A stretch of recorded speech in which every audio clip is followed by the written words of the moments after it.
Bharat everyone, how are you all? I hope you all are doing very well. आप कोविड-19 से बिल्कुल safe हो और आप अपने परिवार से सुरक्षित रहो, यही मैं दुआ करता हूं। और आप भी मेरे लिए दुआ करना कि मैं भी जो है वो सुरक्षित रहूं इससे, ठीक है। तो मैं कौन हूं भाई इस चैनल पे? तो मैं हूं R K. Roy, faculty of chemistry at Advait Vidya Niketan and at Advait achievers. So guys, आज का जो लेक्चर है वो बेसिकली एक बहुत ही इंपॉर्टेंट कॉन्सेप्ट है ना, इनऑर्गेनिक का हम लोग पढ़ने वाले इसमें, और चैप्टर जो है वो है केमिकल बॉन्डिंग। तो केमिकल बॉन्डिंग से बहुत ही इंपॉर्टेंट कॉन्सेप्ट है हाइब्रिडाइजेशन नाम का। अक्सर जेईई नीट में तुम्हें क्वेश्चन इससे देखने को मिल ही जाएंगे, और इसका बहुत ज्यादा एप्लीकेशन है ऑर्गेनिक केमिस्ट्री में भी, ठीक है, और पूरे इनऑर्गेनिक में तो चलेगा ही। तो इसलिए टॉपिक बहुत ज्यादा है खास, और इस टॉपिक को मैं बहुत ज्यादा सरल बना दूंगा, ठीक है। इसके जो क्वेश्चंस है वो आप 2 सेकेंड्स, माइक्रो सेकेंड्स बिना पेन पेपर उठाए भी आप सॉल्व कर पाओगे। लेकिन उसके पहले मैं इसका पूरा कॉन्सेप्ट बताऊंगा, तब इसका ऐसा ट्रिक बताऊंगा जो बिल्कुल ही यूनिक होगा, बिल्कुल मेरे द्वारा क्रिएट करी गई होगी चीजें, ठीक है। तो बहुत आसान हो जाएगा। आज का लेक्चर बहुत जबरदस्त होने वाला है, तो जुड़ जाइए हमसे पूरे जोश और जुनून के साथ। तो स्टार्ट करते हैं आज का ये प्यारा सा लेक्चर। तो भाई आज का जो टॉपिक है, सबसे पहले आप वो लिख लो। तो आज का जो टॉपिक है वो है बेसिकली क्या? ये है सर हाइब्रिडाइजेशन। हाइब्रिडाइजेशन, देखो भाई एक बात मैं बता दूं, थोड़ा सा ध्यान से समझना। राइटिंग जो है वो मेरी बचपन से बुरी है, लेकिन दिमाग जो है वो अच्छा है, ठीक है। तो मेरी राइटिंग पे मत ध्यान देना, जो मैं कॉन्सेप्ट आपको सिखा रहा हूं उसको आप प्यार से सीखना। और इस वीडियो के लास्ट में मैं ऐसा मतलब ट्रिक बताऊंगा कि क्वेश्चंस की तो है ना उड़ा के रख दोगे, ठीक है। तो हाइब्रिडाइजेशन को पढ़ने से पहले मैं ये मान के चल रहा हूं कि आपको वैलेंस बॉन्ड थ्योरी वीबीटी का पूरा कॉन्सेप्ट क्लियर होगा। उसको मैं रिवाइज कर देता हूं कि वैलेंस बॉन्ड थ्योरी मैं बोल के बस रिवाइज करूंगा कि क्या कहता है। वैलेंस बॉन्ड थ्योरी कहता है कि जब भी कोई दो कोवैलेंट बॉन्ड बनाने होंगे तो दो एटम जिसके ऑर्बिटल में क्या होंगे, अनपेड इलेक्ट्रॉन होंगे, वो क्या करेंगे, अप्रोच करेंगे एक दूसरे को एक क्लोजेस्ट डिस्टेंस तक, और उसके बाद जिस ऑर्बिटल में अनपेड इलेक्ट्रॉन है वो ऑर्बिटल जब ओवरलैप करेंगे तो क्या बनेगा, कोवैलेंट बॉन्ड बनेगा। जिस डायरेक्शन में ऑर्बिटल्स ओवरलैप करने के लिए आएंगे, जो कोवैलेंट बॉन्ड का फॉर्मेशन होगा वो भी उसी डायरेक्शन में होगा। और जो बॉन्ड बनेगा ओवरलैपिंग ऑफ ऑर्बिटल से, वो डिपेंड करेगा कि जो वहां पे ओवरलैपिंग का एक्सटेंट है वो कितना ज्यादा है, ठीक है। तो जैसे हम सब लोग जानते हैं कि ऑर्बिटल्स को बेसिकली 4 टाइप में डिवाइड किया गया, S orbital, P orbital, D orbital and F orbital. तो एस ऑर्बिटल जो है ये क्या होता है, शेप में भाई स्फेरिकल होता है। तो स्फेरिकल होने कारण ये क्या है भाई, नॉन डायरेक्शनल है, हाँ या ना? जल्दी से बताओ, ये क्या है भाई, नॉन डायरेक्शनल है। डायरेक्ट मैं हाइब्रिडाइजेशन पे इसलिए नहीं आ रहा हूं क्योंकि इसके पहले मैंने वीवीटी यहां पर नहीं करवाया, तो 2 मिनट में इसको ना रिवाइज कर लेंगे, तो वीडियो में बने रहना। तो स्फेरिकल है, नॉन डायरेक्शनल है। पी क्या होता है, डंबल होता है। पी क्या होता है भाई, डंबल होता है। डी क्या होता है, डबल डंबल होता है। डी क्या होता है, डबल डंबल होता है, ठीक है। और एटॉमिक स्ट्रक्चर में पढ़ा भी होगा। एफ जो है वो क्या होता है, फालतू। एफ का मतलब फालतू, मतलब इसका होता है लीफ लाइफ स्ट्रक्चर, पत्ते जैसा कॉम्प्लेक्स स्ट्रक्चर होता है। तो एफ ऑर्बिटल का हम लोग स्ट्रक्चर नहीं पढ़ते हैं, ठीक है। अब समझना, इसमें जो जितना ज्यादा डायरेक्शनल होगा, एक्सटेंट ऑफ ओवरलैपिंग क्या होगी उतनी ही ज्यादा। कैसे समझना, दिमाग लगाना। एक इधर से ऑर्बिटल, इधर से ऑर्बिटल, ठीक है। अगर ये दोनों ही हो डायरेक्शनल, तो जो ओवरलैप होगा वो क्या होगा, ज्यादा होगा। जैसे हाईवे पे एक तरफ इस तरफ से कार जा रही है भाई, पूरी स्पीड में जा रही है कार, और उधर से भी पूरी स्पीड में आ रही है कार। अब अगर ये दोनों एक दूसरे को ठोकेंगे, ठीक है, तो ओवरलैप करने की टेंडेंसी क्या है, ज्यादा है। लेकिन अगर ये जो आपको मार्कर दिख रहा है, मान लो यहां पे टेबल रखा है, ठीक है, तो टेबल पे सोचो, 2 एग्जांपल लेता हूं। टेबल पे मैं इस मार्कर नहीं, चाकू मान लो, तो चाकू को गिराऊं और ये क्या करूं, टेबल पे मैं एक स्फेयर को छोड़ दूं, तो ज्यादा पेनिट्रेट कौन करेगा, तो ऑब्वियसली चाकू। क्यों? क्योंकि उसमें डायरेक्शन है। तो जो डायरेक्शन है वो ऑर्बिटल क्या करेंगे, ज्यादा ओवरलैप करेंगे। तो एस क्या है, स्फेरिकल है, मतलब क्या है, नॉन डायरेक्शनल। पी क्या है, डबल डंबल है, डंबल है। कैसे, ये और ये 2 लोब, ठीक है। तो पी जो है वो ज्यादा डायरेक्शनल है। कहने का मतलब कि अगर मैं यहां पे बोलूं एस ओवरलैपिंग, एसपी ओवरलैपिंग और पीपी ओवरलैपिंग की अगर बात करूं, एक्सियल ओवरलैपिंग की, तो एस का सबसे कम होगा, PP, यहां पे दोनों ही डायरेक्शनल है तो ओवरलैपिंग सबसे ज्यादा होगी SP, एक नॉन डायरेक्शनल एक डायरेक्शनल है तो ओवरलैपिंग फिर यहां और सबसे कम होगा SS में। तो this is the extent of overlapping. तो एक्सटेंट ऑफ ओवरलैपिंग जितना ज्यादा होगा इसका मतलब क्या है कि बॉन्ड जो बनेंगे उतने ही क्या होंगे, स्ट्रॉन्गर बॉन्ड बनेंगे, तो उसकी बॉन्ड लेंथ क्या होगी, कम होगी। अब इसी कॉन्सेप्ट को लेके हो गया बवाल, इसी कॉन्सेप्ट के लेके हो गया बवाल। ठीक है, ये तो आप नोट कर चुके होंगे ये सारी चीजें। ठीक है, नहीं नोट किए तो वीडियो पीछे ले जाओ और नोट कर लो। ठीक है, देखो अगर मैं बात करूं मीथेन की, मीथेन सबको पता है? अरे सर बिल्कुल पता है, आप बताते तो जाओ। CH4, this is methane. तो मीथेन की अगर बात करें तो यहां पे सेंट्रल एटम कौन है, कार्बन है, और 4 क्या है, हाइड्रोजन जो सराउंडिंग एटम्स है। तो अगर मैं कार्बन की बात करूं तो कार्बन का जो एटॉमिक नंबर है वो क्या है भाई, 6 है। तो अगर इसका आउटर मोस्ट लिखे ना कॉन्फ़िगरेशन, इलेक्ट्रॉनिक कॉन्फ़िगरेशन, तो ये क्या होगा, जैसे 1s2 2s2 2p4 2s2 2p2 हो जाएगा। ठीक है, 6 ही था तो ऐसा हो गया। अब इसको प्यार से अगर आप दिखाओ ना कि सर ये देखो है 2s, तो इसमें क्या है सर, 2 इलेक्ट्रॉन है। इसके बाद सर 2p, तो 2p जो सबसेल होता है सर उसमें होते हैं कितने ऑर्बिटल, तो सर 2p सबसेल में 3 ऑर्बिटल होता है, और 2p में 2 इलेक्ट्रॉन, तो एक एक रखेंगे हुन्स रूल के अकॉर्डिंग। ये हो गया 2p। ठीक है, अब सोचो ये क्या है, कार्बन का ग्राउंड स्टेट है, ये क्या है, कार्बन का ग्राउंड स्टेट है। अब अगर हम CH4 की बात करें तो साफ साफ दिख रहा है कि 4 हाइड्रोजन एटम है, इसका मतलब 4 को वैलेंट बॉन्ड बनाने हैं। तो VVT क्या बोला भाई कि 4 अनपेयर्ड इलेक्ट्रॉन चाहिए, तो ग्राउंड स्टेट में तो बस 2 ही अनपेयर्ड इलेक्ट्रॉन दिख रहा है, मतलब एक को क्या करना पड़ेगा, एक्साइटेड।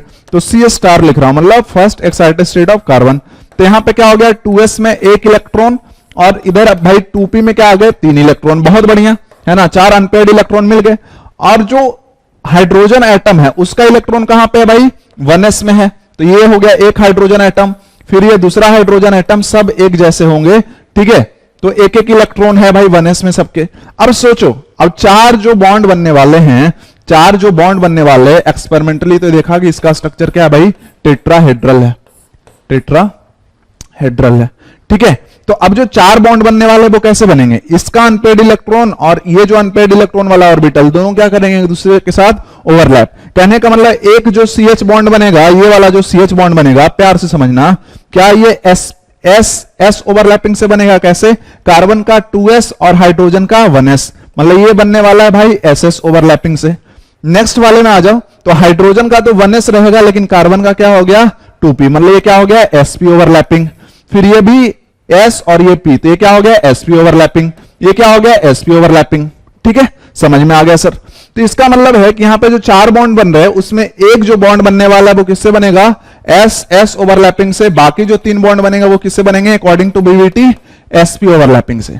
अब जैसा कि हम सभी ने अभी जाना कि जो sp ओवरलैपिंग है उसका एक्सटेंट ज्यादा होता है, मतलब ये ज्यादा स्ट्रॉन्गर बॉन्ड बनेगा, है ना, SS के कंपैरिजन में, तो इसकी बॉन्ड लेंथ क्या होगी, कम होगी। जब 2 एटम के बीच प्यार ज्यादा होगा, है ना, बॉन्ड स्ट्रॉन्गर होगा, तो उनके बीच डिस्टेंस क्या है, कम है।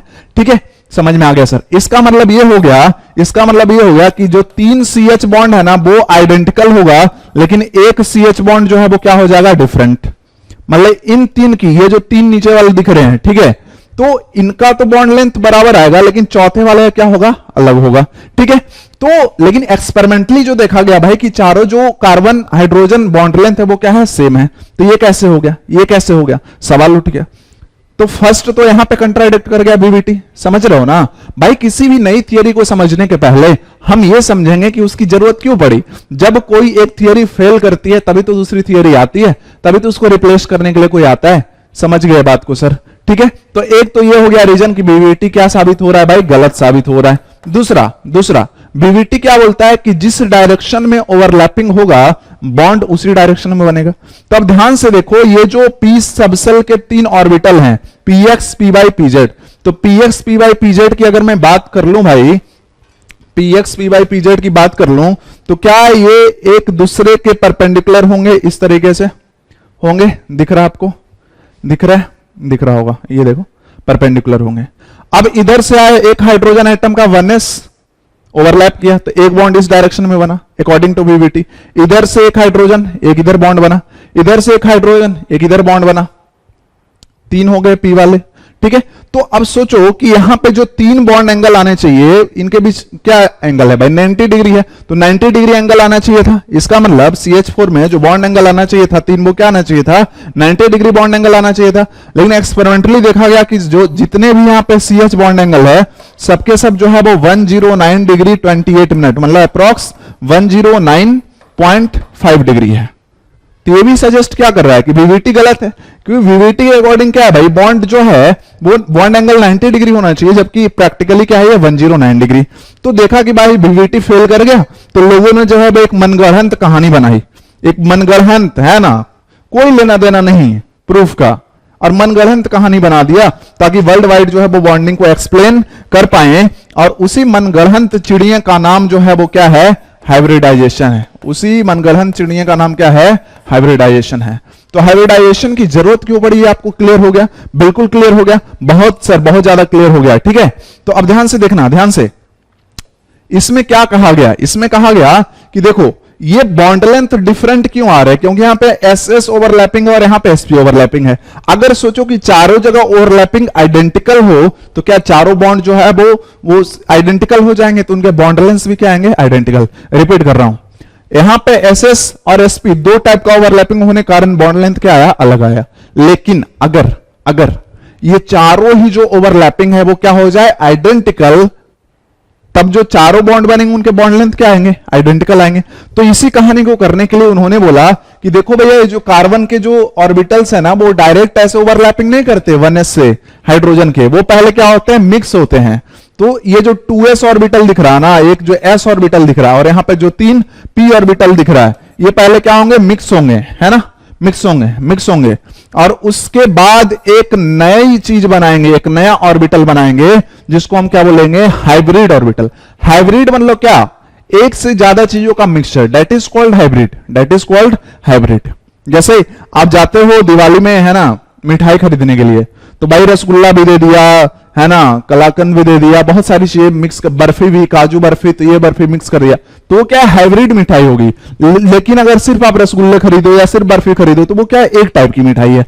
तो यहां पे क्या कर दिया कि सबको पहले मिक्स कर दिया, मिक्स करके एक नया चीज बना दिया, ठीक है। और वो जो नया चीज बना उसका नाम दिया हाइब्रिड ऑर्बिटल, क्योंकि वो हाइब्रिडाइजेशन के बाद बना।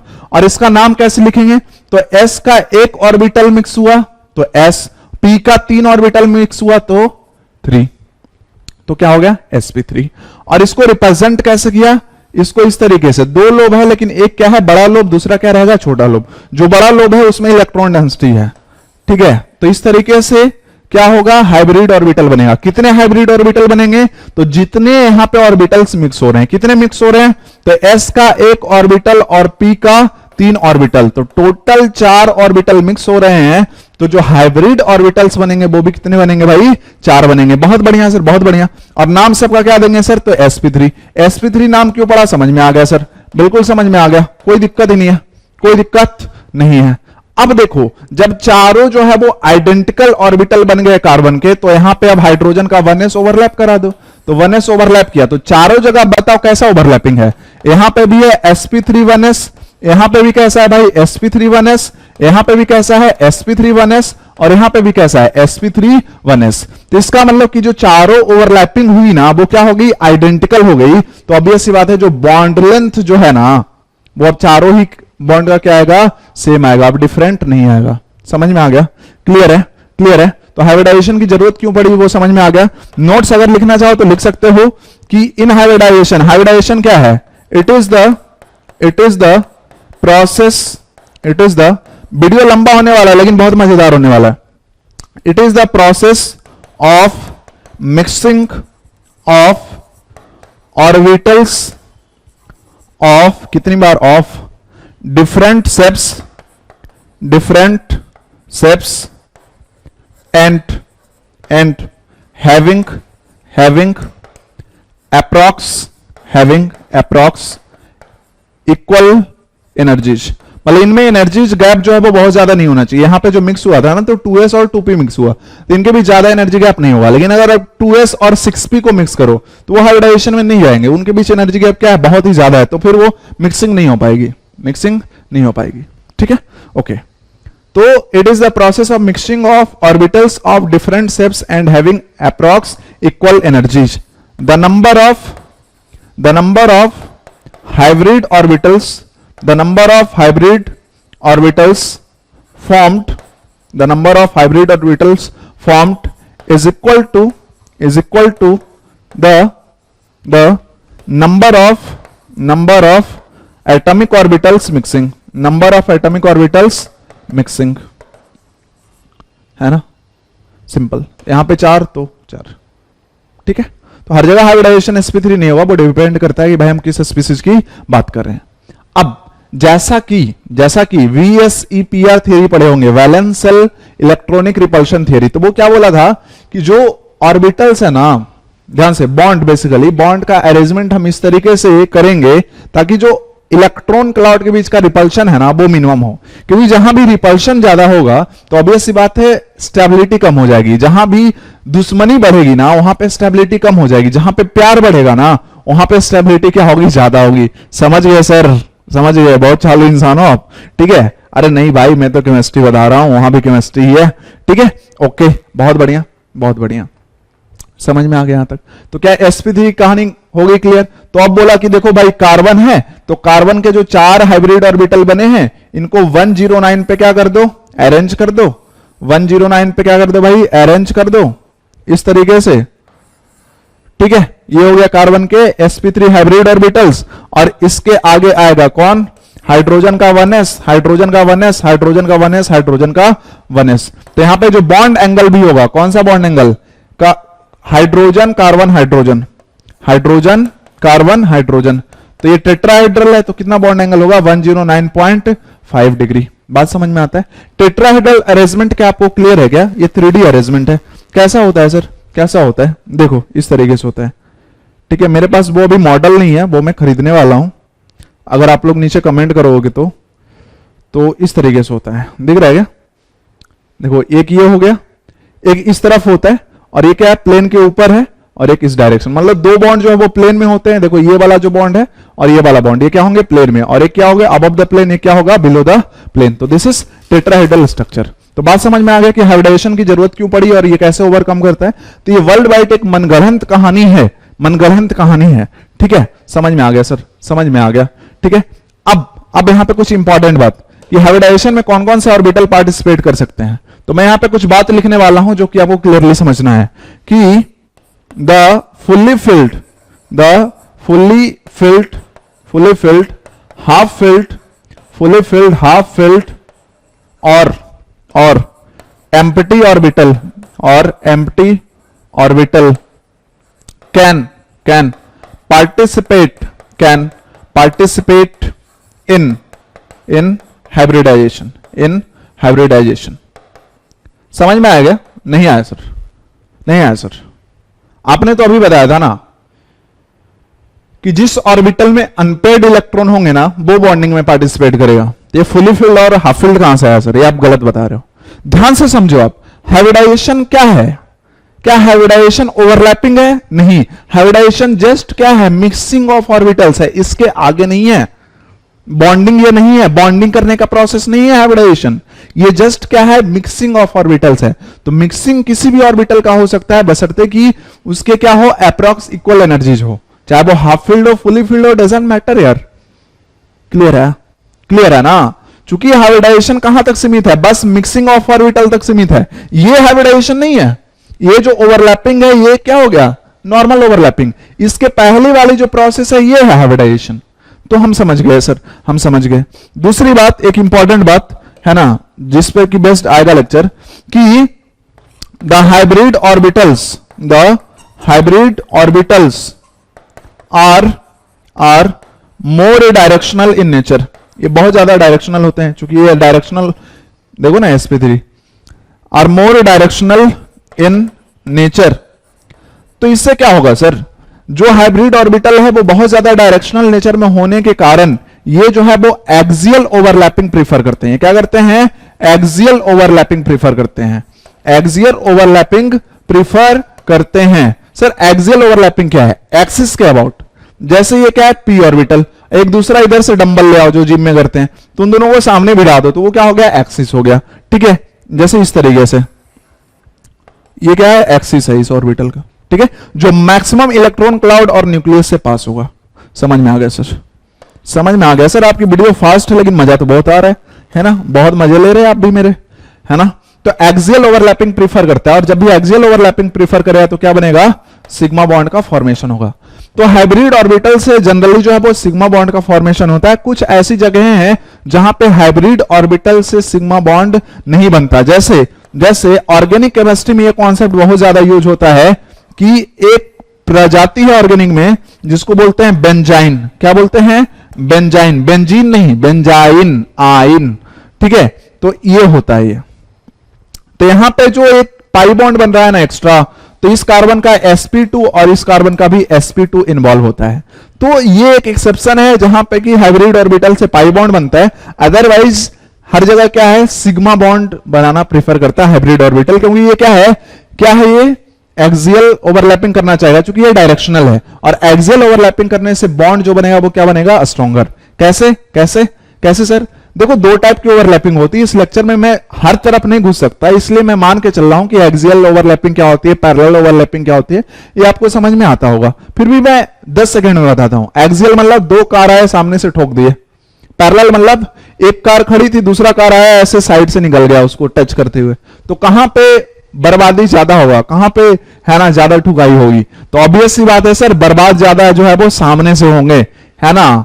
तो वहां पे जो एक्सटेंट ऑफ ओवरलैपिंग है वो क्या है? ज्यादा है। समझ गए सर? इसलिए सिग्मा बॉन्ड बनाना प्रीफर करता है। अब इस पे बेस्ट एक और प्यारा सा कॉन्सेप्ट है ना हम लोग करते हैं कि एक तो सीखेंगे कि भाई हाइब्रिडाइजेशन निकालते कैसे हैं, और दूसरा सीखेंगे कि हाइब्रिडाइजेशन का यूज क्या करते हैं। तो हाइब्रिडाइजेशन क्या फंडा है? मनगढ़ंत कहानी जो बॉन्डिंग को वर्ल्ड वाइड क्या करती है? एक्सप्लेन करती है। Good sir, very good, very good. अब देखो, अगर मैं यहां पे लिखता हूं कुछ हाइब्रिडाइजेशन, तो हाइब्रिडाइजेशन को मैंने एक हाइब्रिडाइजेशन एक्सप्लेन कर दिया sp3, है ना? डिटेल में उसका सारे मॉलिक्यूल का नहीं बताया, ऑफलाइन क्लासेस में सबका बताता हूं, जैसे sp, sp2, sp3 सब। तो हाइब्रिडाइजेशन जो है वो कैलकुलेट करने का एक मेथड है जो कि बेसिकली होता है अस्टेरिक मेथड, है ना? अस्टेरिक नंबर मेथड। इसको क्या बोलते हैं भाई? अस्टेरिक नंबर। शॉर्ट में मैं क्या लिखने वाला हूं? एसन। तो अस्टेरिक नंबर मेथड सबको समझ में आ रहा है? कमेंट करना भाई जो सबसे आपको फेवरेट लगे, जो मेथड आपको सबसे यूनिक लगे, ठीक है? जो आपको हेल्प करे। ये वीडियो अच्छा लगे या खराब लगे तो भी कमेंट करना ताकि मैं उसको इंप्रूव कर पाऊं, और अगर अच्छा लगे तो भी आप कमेंट करना ताकि हमें मोटिवेशन मिल पाए, ठीक है? तो अस्टेरिक नंबर जो मेथड है ये बेसिकली क्या है? सबसे पहले सर अस्टेरिक नंबर क्या होता है? तो जो अस्टेरिक नंबर है बच्चे, ये होता है number of sigma bond plus number of lone pair around central atom. इसको क्या बोलते हैं भाई? अस्टेरिक नंबर। इसको क्या बोलते हैं? Steric number. क्यों सर यही दोनों क्यों काउंट करते हैं? क्योंकि पाई बॉन्ड क्यों नहीं काउंट करते? क्योंकि अभी बताया मैंने, बेंजाइन को छोड़ के बाकी जगह जो है वो हाइब्रिड ऑर्बिटल पाई बॉन्ड बनाना ही नहीं चाहते। तो या तो हाइब्रिड ऑर्बिटल से सिग्मा बॉन्ड बनेगा या फिर क्या बनेगा? उसमें लोन पेयर रहेंगे, फुल्ली फिल्ड रहेगा वो ऑर्बिटल। तो अगर मैं यहां पे लिखूंगा स्टेरिक नंबर और इधर मैं लिखना चाहूं हाइब्रिडाइजेशन, तो क्या होगा? अगर मैं लिखता हूं स्टेरिक नंबर 2, मतलब दो ऑर्बिटल है, तो दो ऑर्बिटल में हाइब्रिडाइजेशन क्या आएगा? sp आएगा, एक s का और एक p का। अगर मैं बोलूं 3, तो यहां पे हाइब्रिडाइजेशन क्या आएगा? एक s का और 2 p का। अगर मैं बोलूं 4, तो हाइब्रिडाइजेशन आएगा sp3। अगर मैं बोलूं 5, तो हाइब्रिडाइजेशन आएगा sp3 और d। देखो याद करने की ट्रिक अभी बता दूंगा। अगर आएगा 6, तो हाइब्रिडाइजेशन हो जाएगा sp3d2। अगर आएगा 7, तो हाइब्रिडाइजेशन हो जाएगा sp3d3। समझ में आया? आ गया सर? बिल्कुल आ गया, क्यों नहीं आएगा? इतना आसान चीज है, ठीक है? ओके, देखो अब कुछ लोग क्या करते हैं कि अस्टेरिक नंबर निकालना सिखाता हूं मैं अभी, अस्टेरिक नंबर निकालना सिखाता हूं। कुछ लोग क्या करते हैं ना बच्चे कि जैसे मान लो उनका अस्टेरिक नंबर आ गया 6, तो वो भूल जाते हैं कि भाई हम sp3d लिखें कि sp3d2 लिखें कि sp3d3 लिखें। जब मैं हूं आपके साथ तो डरने की क्या बात, भूलने की क्या बात? देखो, अगर आपका मान लो आया अस्टेरिक नंबर 6 आया, तो अगर आप कंफ्यूज हो कि क्या लिखें, तो काउंट कर लो जस्ट ऑर्बिटल को। s का इधर 1 है, p का 3 है तो 4 और d का 2, 6 हो गया ना? तो यहां पे भी 6 आना चाहिए, तभी अस्टेरिक नंबर क्या होगा? 6 होगा। समझ में आ गया? जैसे अगर अस्टेरिक नंबर 5 आया और कंफ्यूज है कि sp3d लिखे कि sp3d2 लिखें, जस्ट ऑर्बिटल काउंट करो। तो sp3d लिखोगे ना तो 5 ऑर्बिटल आएंगे, एक s का, 3 p का और एक d का। समझ में आ गया? कॉन्सेप्ट क्लियर है? कॉन्सेप्ट क्लियर है? बिल्कुल। अच्छा, एक चीज और समझना, sp2 कैसे बनेगा? तो s का एक ऑर्बिटल और p का दो ऑर्बिटल जब हाइब्रिडाइजेशन के लिए मिक्स होगा तो क्या बनेगा सर? sp2 के तीन नए sp2 ऑर्बिटल बनेंगे। अब अगर मैं इस तरीके से लिखता हूं तो कुछ लोग इसको गलत समझ बैठते हैं कि 1s और 2p मिक्स हो रहा है। नहीं भाई, यहां पे नंबर जस्ट लिखे हैं कि s का एक ऑर्बिटल और p का दो ऑर्बिटल। 1s 2p मत समझना। समझ में आ गया? समझ में आ गया। अब कुछ मैं आपको कराऊंगा एग्जाम्पल्स, जहां से चीजें हो जाएंगी आपके लिए बहुत ज्यादा आसान। ठीक है, कि एस्टेरिक नंबर से कैसे हाइब्रिडाइजेशन जो है वो चुटकियों में निकालते भाई, चुटकियों में। ठीक है, समझना एकदम जल्दी से। जैसे यहां पे सबसे जो सिंपल एग्जांपल सबसे पहले लेता हूं, ये क्या है भाई? CO2 है। अब इसका मुझे हाइब्रिडाइजेशन निकालना है। ठीक है, तो मैं क्या कहूंगा, ट्रिक को समझना। फटाफट इसका रफ स्ट्रक्चर ड्रॉ करना है, एग्जैक्ट नहीं, एग्जैक्ट तो आता ही नहीं है। फटाफट इसका रफ स्ट्रक्चर ड्रॉ करना है। मुझे ट्रिक चूंकि सिखाना है इसलिए इतना टाइम लग रहा है। फटाफट इसका रफ स्ट्रक्चर ड्रॉ करना है और ध्यान क्या रखना है कि जो मोनोवैलेंट एटम है लाइक हाइड्रोजन, हैलोजन, वो सिंगल बॉन्ड से हमेशा कनेक्ट होगा जब तक पॉसिबल है। यह स्टेटमेंट ध्यान से सुनना, जब तक पॉसिबल है तो ऑक्सीजन को डबल बॉन्ड से कनेक्ट करना है, जब तक पॉसिबल है। इसका क्या मतलब है? अगर हम कार्बन की बात करें तो कार्बन का एटॉमिक नंबर क्या होता है? 6। आउटर मोस्ट में 4 इलेक्ट्रॉन। ठीक है, कोई स्ट्रक्चर लिखने की जरूरत नहीं पड़ेगी, 4 इलेक्ट्रॉन। यहां पे ऑक्सीजन कितने हैं? 2। अगर ये दो बॉन्ड बनाए तो कितने चाहिए? 4 इलेक्ट्रॉन चाहिए। तो ऑब्वियसली मिल जाएंगे। कार्बन के पास क्या आउटर मोस्ट में 4 अवेलेबल है और इसको भी 4 ही बॉन्ड बनाना है। तो इसका मतलब क्या होगा कि अगर रफ स्ट्रक्चर बनाए तो कुछ इस तरीके से आएगा। ठीक है, नहीं सर हमने तो बचपन में ऐसा पढ़ा। अबे पगलू, मैं कहां कह रहा हूं कि तुम एग्जैक्ट स्ट्रक्चर बनाओ। मैं तो क्या बोल रहा हूं, मैं ट्रिक समझो ना। मैं क्या बोल रहा हूं कि रफ स्ट्रक्चर बनाओ। सबका तुम्हें एग्जैक्ट स्ट्रक्चर याद ही रहेगा तो हाइब्रिडाइजेशन क्यों पढ़ना तुम्हें? क्लियर है? अच्छा, अब बस क्या करना है, आप पे सिग्मा बॉन्ड और लोन पेयर काउंट कर लेना है। तो जब भी डबल बॉन्ड होता तो 1 सिग्मा 1 पाई, 1 सिग्मा 1 पाई। मैं अभी लिख रहा हूं लेकिन आपको पेन पेपर उठाने की जरूरत नहीं पड़ेगी। तो यहां पे सिग्मा बॉन्ड अगर लिखूं तो 1 और 1 क्या हो गया? 2। अब लोन पेयर है क्या कार्बन के पास? तो देखो कि कार्बन के वैलेंस इलेक्ट्रॉन कितने? 4। चारों कहां चले गए? बॉन्डिंग में। तो क्या अनशेयर्ड इलेक्ट्रॉन बचा? क्या नहीं बचा। तो इसका मतलब लोन पेयर क्या हो जाएगा? 0। ठीक है, लोन पेयर क्या हो जाएगा? 0। तो sigma plus lone pair is called steric number. This is equal to 2 plus 0 equal to 2। तो अगर स्टेरिक नंबर आया 2 तो फटाफट बोलो हाइब्रिडाइजेशन क्या हो जाएगा? sp। हाइब्रिडाइजेशन क्या हो जाएगा? sp। तो इसका मतलब कि अगर एग्जैक्ट स्ट्रक्चर बनाना हो sp का तो क्या होगा? Linear structure. और इसका हाइब्रिडाइजेशन क्या है कार्बन का? sp। हाइब्रिडाइजेशन हमेशा सेंट्रल एटम का ही होता है, ध्यान रखना, ऑक्सीजन का नहीं होगा, उसके साथ दिक्कत ही नहीं है। क्लियर है ना? समझ में आ गया? तो क्या करना है भाई, ट्रिक क्या करना है? ट्रिक क्या है? फटाफट draw rough structure, draw rough structure, keeping in mind कि ऑक्सीजन जब तक पॉसिबल है डबल बॉन्ड से कनेक्ट करना है, हाइड्रोजन और हैलोजन इसको हमेशा क्या करना है? सिंगल बॉन्ड से कनेक्ट करना है। सर और भी ट्रिक्स यूट्यूब पे अवेलेबल है, पता है वो फालतू के ट्रिक्स है ना। वो क्या करते हैं ना, 8 से डिवाइड करो तो लोन पेयर आएगा, तो ये करोगे तो सिग्मा बॉन्ड आएगा। अबे सोचना इसमें कितना टाइम लगेगा, इसमें बिना पेन पेयर उठाए आप बना सकते हो। जैसे अगर मैं यहां पे एक एग्जांपल बोलूं कि भाई SO3 तुम वो ट्रिक ट्राई कर लेना और ये भी ट्राई कर लेना, ज्यादा फास्ट कौन है वो समझना। सल्फर मतलब ग्रुप 16 वैलेंस शेल में इसके हो गए 6 इलेक्ट्रॉन, बहुत बढ़िया, 6 इलेक्ट्रॉन हो गए। 3 ऑक्सीजन है तो जब तक पॉसिबल है 2 कनेक्ट करना है, तो 3 दूना 6, तो पूरा का पूरा हो गया खत्म। तो इसका मतलब लोन पेयर क्या हो गया? 0। सिग्मा बॉन्ड तो सर ऑक्सीजन, देखो अब स्ट्रक्चर भी नहीं ड्रॉ करेंगे, डायरेक्ट ऐसे बताएंगे कि भाई ऑक्सीजन डबल बॉन्ड से कनेक्ट हो रहा है तो उसमें 1 सिग्मा 1 पाई होगा, तो 3 डबल बॉन्ड बने हैं तो 3 सिग्मा हो जाएगा। तो सिग्मा क्या हो गया? 3 हो गया। तो सिग्मा प्लस लोन पेयर क्या हो गया? 0 प्लस 3 हो गया, मतलब क्या हो गया? 3। तो हाइब्रिडाइजेशन क्या आएगा? sp2। हाइब्रिडाइजेशन क्या आएगा? sp2। और sp2 में अगर हम स्ट्रक्चर बनाना चाहें तो sp2 का स्ट्रक्चर क्या होता है? तो ट्राइगोनल प्लेनर, मतलब इधर होगा फिर 120 पे इधर और फिर 120 पे इधर। तो this is the exact structure. बताओ इसमें कितना सेकंड लगा? मुझे समझाना था तो भी मुझे लगता है कि 30 से 40 सेकंड में बना दिया। तो तुम तो ऐसे ही बना सकते हो भाई, और ये हर जगह वैलिड है। ये ट्रिक जो है वो क्या है? हर जगह वैलिड है, केटाइन हो एनाइन हो, समझ रहे हो ना, हर जगह वैलिड है। और भी एग्जांपल कराता हूं, जैसे अगर मुझे लिखना है PCl5, इसका हाइब्रिडाइजेशन, फटाफट देखो। सेंट्रल एटम कौन, फास्फोरस, वैलेंस शेल में 5 इलेक्ट्रॉन, हेलोजन है 5, तो 5 बॉन्ड कनेक्ट करने के लिए चाहिए, तो क्या इलेक्ट्रॉन बचे गया, अनशेयर्ड नहीं, तो लोन पेयर क्या हो गया 0, क्योंकि पांचों क्या बनेगा यहाँ पे सिग्मा बॉन्ड, तो सिग्मा बॉन्ड क्या हो गया 5, ये सब लिखने की जरूरत है क्या, नहीं। स्टेरिक नंबर क्या होगा, सिग्मा प्लस लोन पेयर 5, तो आयोडाइजेशन क्या आएगा, sp3d, sp3d में स्ट्रक्चर कैसा आता, trigonal by pyramid, trigonal by pyramid, जिसको शॉर्ट में क्या बोलते हैं, टीबीपी। अच्छा एक चीज और ध्यान देना, एक चीज और ध्यान देना, कुछ लोग जो है वो गलत तरीके से आपको समझाते हैं, है ना, वो ऐसा बोलते हैं कि हाइब्रिडाइजेशन sp3d है इसलिए क्या आएगा स्ट्रक्चर, ट्राइगोनल बाई पिरामिड। गलत बात, गलत बात। स्ट्रक्चर जो है वो तो हमने एक्सपेरिमेंटली VSEPR से कर ही लिया, ठीक है। तो स्ट्रक्चर को इस बात से फर्क नहीं पड़ेगा कि तुमने हाइब्रिडाइजेशन sp3d लिखा है इसलिए ट्राइगोनल बाई पिरामिड है, क्योंकि जब हाइब्रिडाइजेशन एग्जिस्ट नहीं कर रही थी, जब हाइब्रिडाइजेशन का कॉन्सेप्ट लोगों ने नहीं लाया था, तब भी इस मॉलिक्यूल का स्ट्रक्चर क्या था, तब भी ये ट्राइगोनल बाई पिरामिड ही था। ऐसा नहीं कि हाइब्रिडाइजेशन sp3d निकाला इस कारण से ये मॉलिक्यूल जो है वो ट्राइगोनल बाई पिरामिड फॉलो कर रहा है, गलत। तो स्ट्रक्चर जो है वो पहले से फिक्स था, हाँ इस स्ट्रक्चर में हाइब्रिडाइजेशन क्या आएगा, sp3d, ऐसे सीखना है, गलत तरीके से चीजें नहीं सीखनी है। समझ में आ गया, मैं गुस्सा नहीं कर रहा, ओके। और ले लेते हैं कुछ, जैसे हमने ले लिया PCl6